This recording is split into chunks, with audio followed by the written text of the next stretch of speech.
called a triangle offense. As we stop it right there, we see the players in position in the triangle, overbalance to one side of the floor. Now, normally from here, what they do is the ball enters into the post area, and then they run this split series off of it, or split and then backdoor. But instead, they recognize the fact that the zone is being played by Dallas. So what they do is they take their center, Vlade Divac, they move Vlade away. He goes away from the post. There's no post man. Now Christie with the ball penetrates the zone.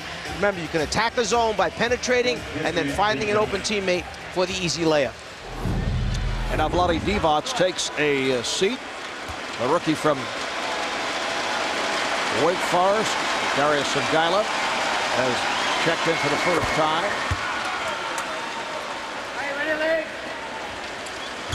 And another Wake Forest rookie, Josh Howard, has come on from Marquise Daniels, who had picked up a third foul. So Dallas now leads 22-21. Howard, Daniels, two youngsters that Don Nelson and his staff are really excited about the way they played. Howard has gotten big minutes earlier this season. Daniels just coming on. Michael Finley using the screen, and the Mavs now lead by 3. Well, you mentioned that Finley only got 10 minutes in his last performance because he happens to be one of those athletes, and when he misses a week, it's tough for him to get back into top shape right away. Don Nelson didn't want to take a chance, so he made sure he had a good long practice before this game. All right, here's Nash on the run. Weber back. Nash pulled it back. Like you mentioned, Finley coming back. I think that's one of the toughest things for a shooter, especially to come back after a week or 10 days away from the game to refine that rhythm. Very difficult thing. And Finley pumps it down to Nash. Steve Nash getting ahead of the field. Mavericks lead 26-21. Transition defense, such a problem for Sacramento. Some of it because they get scattered offensively and they end up in poor position. Sometimes you get those opportunities to just run out. You gamble on that. Nash gets behind the defense. Peja Stojakovic not used to covering the backcourt the same way guards are from the top of the circle. That's how Nash got behind them. Foul on Antoine Walker. Dallas over the limit, so Weber at the line. Following the loss in San Antonio last night, Chris Weber, who was very upset, not only with his own play, but with his teammates' play, in a closed-door session, lashed out at his teammates. Well, Steve, you have been, I'm sure, from top to bottom, been part of that. I'm not talking about your current occupation. What does that do to a team? Does it help? Does it do nothing? I think it depends who's saying it, and I think, for Weber, it just came out of the frustration that's occurred for the entire team here as we see Antoine Jamison with the offensive putback.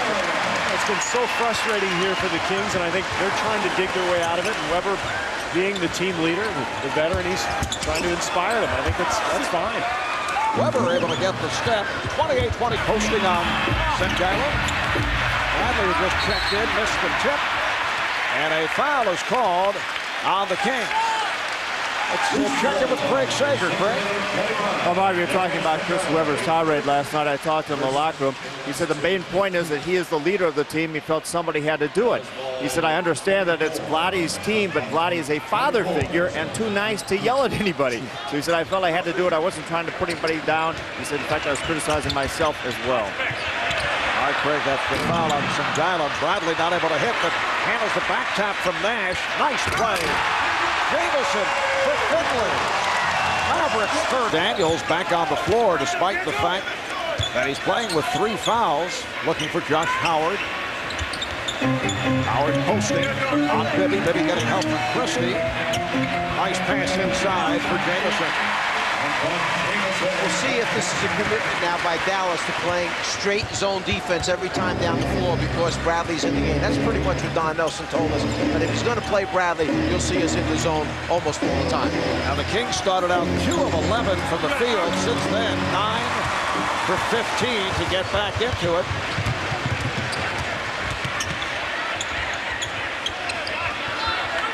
Howard being played by Peeler.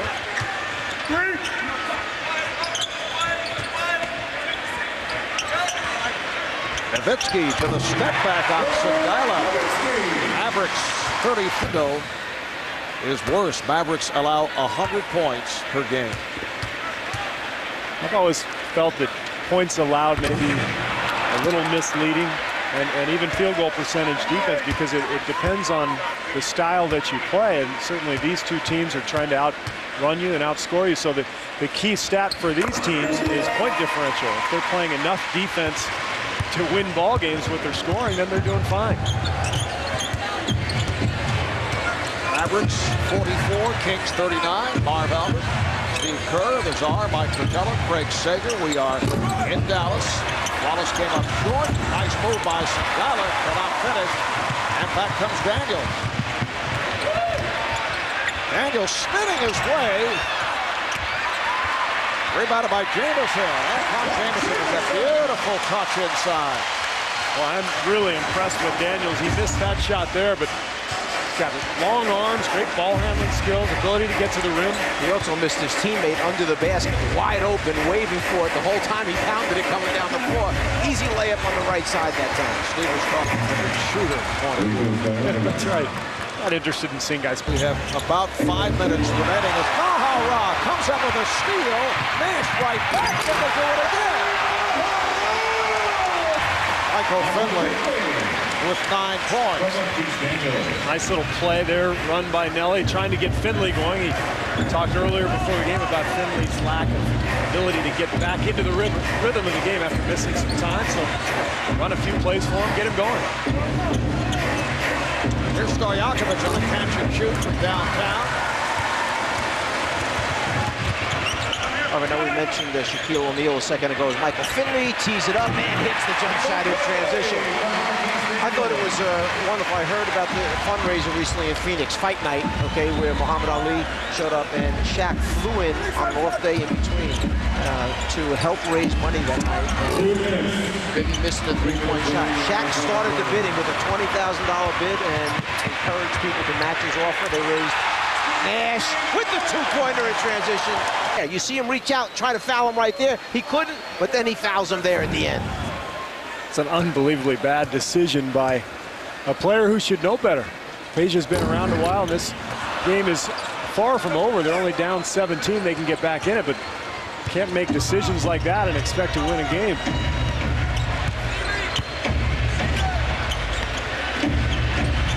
Now Weber looking to put a move on Walker, and he's fouled. Foul on Antoine. Number 8, Antoine Walker. There's 2 on Walker. Chris Webber on the subject of being booed at home. It definitely changes my focus, my outlook. Disappointed, I'm shocked. It hurts. It's more than being betrayed. These were quotes in the Sacramento Bee the other day. Here's Bibby. And a pushing foul is called as Vlade Divac got involved, along with a couple of Mavs. That's 2 on Vlade. Well, you know, Weber is the highest paid player on the team, and the guy who gets the most money has the most responsibility. And remember, these fans in Sacramento are the most passionate in the league. They've suffered so much frustration the last couple of years, coming so close to a title, and when things go wrong, Weber becomes the target. That's a three-pointer from Michael Finley. He's hit his last 6 shots, 20 points for Finley. So much for the theory that he takes a while to come back from injury. And Chris Webber able to knock down the jumper. Webber has 9. That's the most comfortable thing for Chris Webber. But his teammate, Marquise Daniels, right on the offensive boards. But going back to Webber, he is most comfortable standing at the corner of the foul line area, shooting that jump shot. That's his spot that he has a comfort zone in. Stojakovic from downtown. Boy, is that a pretty stroke. I'm always amazed at his ability to move without the ball and then catch beyond the three-point line with such ease and get the shot up there. He's just so strong.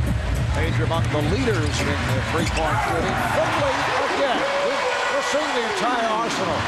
Three-pointers, drives, short jumpers.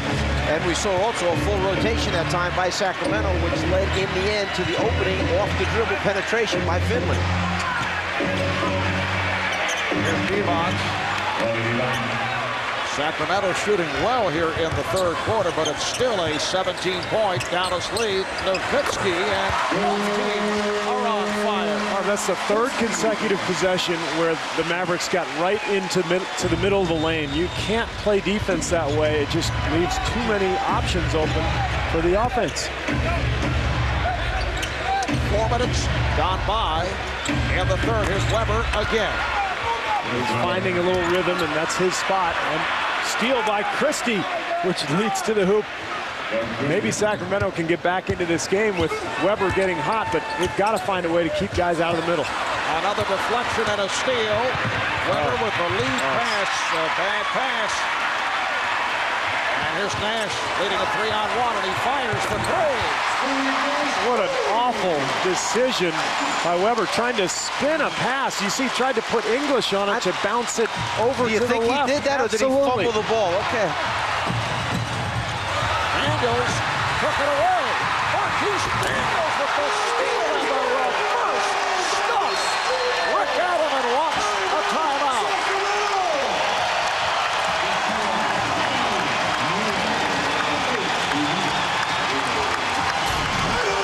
You see the pressure in the backcourt.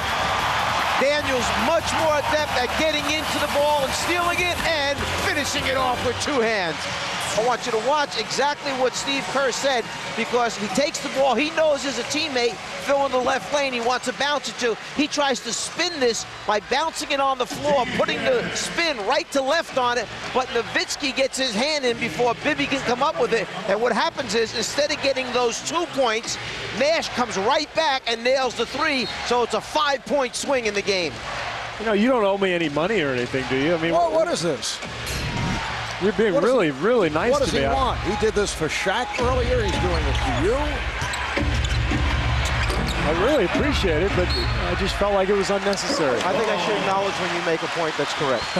It doesn't happen very often. How about the Kings? They have shot 7 of 9 here in this third quarter, yet the Dallas lead has grown. And Dirk Nowitzki, as you see, shaken up, holding the left elbow. We'll have Nowitzki sitting next to Brad Miller next, both of them with elbow pads on. So what does that tell you if the team shoots 7 for 9 and they lose the advantage in the point differential? Well, let's see if we could figure that out. I see what upsets Don Nelson about that is he puts Walker in that spot for a purpose of being the feeder. Chris Weber winds up hitting Vlade for the pass inside. Vlade with the basket. No offensive foul is called against him. My point was that Antoine Walker was supposed to be the feeder, the point guard on that last play. He winds up throwing the ball 3 feet ahead of his teammate. That's what upset Don Nelson. So the Mavericks get it back. Nash and Daniels at the guards. Nowitzki, Finley, Walker up front. 6:20 remaining in the third. It's a 20-point lead for Dallas. Finley and the ball back to Sacramento. This one beginning to take on the look of what took place last week in L.A. when the Kings suffered their worst defeat of the season at the hands of the Lakers. At one point, over a 7-minute stretch in the first quarter, Lakers had a 25-1 run on Sacramento. That's a traveling violation on Devon. This team has lost its edge, clearly. You know, without any depth to speak of. You know, Bobby Jackson being hurt, Brad Miller, obviously Chris Weber not being the same. All of a sudden, they've lost all their confidence. They can't defend anybody. They're just having an incredibly difficult time. Walker gets inside. Weber gives it back to Bibby, this time not taking any chances. Nice play. Chris Weber, the number 6th seed in the West, 2 games behind 5th place Memphis. And the foul is called. Grizzlies have won 8 of their last 10 games. Foul on Christie. See Sacramento on top, but a loss here tonight and a Laker win would put the Lakers in a tie for the top spot in the West, followed by Minnesota. which would mean if you get to that stage and Sacramento drops to the 3rd seed, then they're looking at Dallas in the first round of the playoffs if Dallas maintains that 6th seed. Lakers have won 9 straight. They're at Staples tonight for the second of our TNT doubleheader against the Houston Rockets. Weber played by Nahara. Devon going to the fadeaway, and back comes Daniel. Dallas is actually doing a pretty decent job of not giving up the backdoor cuts tonight that Sacramento is known for. If you force them into late clock perimeter jumpers, you're going to be okay. Nash finding Finley for 3. What a pass. Michael Finley has hit 8 of his last 9 shots. That's his 3rd from downtown. Away from the ball, the foul is called on Finley. What happened that time, as soon as the ball was starting to drive baseline, normally you get a rotation across the lane by one of the defenders from the offside. 2 defenders from the offside came across, and you'll see what takes place. As it starts right there, watch the ball come left over here. Watch 2 defenders come across to try and stop and help out. Both of them fly. That means there's numbers somewhere else. That's where the opening comes from. Such a pretty feed. Stojakovic. Mavericks lead, 91-70. Coming up on 4 minutes to play in this 3rd quarter. Jameson beating the Kings down the floor. Poor transition again by Sacramento. Steve, you've been through so many seasons in the NBA. You know the ups and downs and the mental lows that teams can get in. Sometimes, no matter what a staff does, it's tough to get a team out of a funk. It's tough to explain also. And the tip by Sangala. Nice move. And I think the tough thing when you're a team like Sacramento that doesn't really defend is how do you get out of it? I mean, another transition basket for Dallas. This is as if to say easy. He goes easy, easy. We're up 12 right now with 3.5 minutes remaining. Now he wants the double team. He knows Weber has a tough matchup. Here's Nowitzki for 3.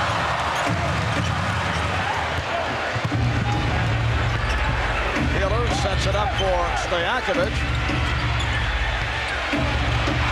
That's a 3, and the Kings are right back in it. This is the closest the game has been in the second half. It's down at 9. With 2:50 remaining in the 4th. Can they make a stop? Nash to 3. Now they relied on jump shot after jump shot. They're not getting the roll right now. This is a team that can come back on you quickly. Stojakovic, played by Nowitzki, who has 5 fouls. Weber, rebounded by Sangala. Stojakovic. Oh. You'd give him that shot every time, wouldn't you? Wide open, you'd love him to have it. If that was Sacramento, you'd say, get that ball to him wide open on the baseline. He doesn't miss those. Now Dallas using some of the clock. 5 on the 24. Sean Bradley. Oh, did you see the hang time? Double-digit deficits 13 times when trailing by 10 or more. They've come from behind. They had it with the 9. Could have been 7. They had a couple of cracks at it. Right now it's 122-111. Dallas with 1:49 remaining in this 4th quarter. Mike Bibby at the line. 122 points for Dallas, the most points that the Kings have given up this season.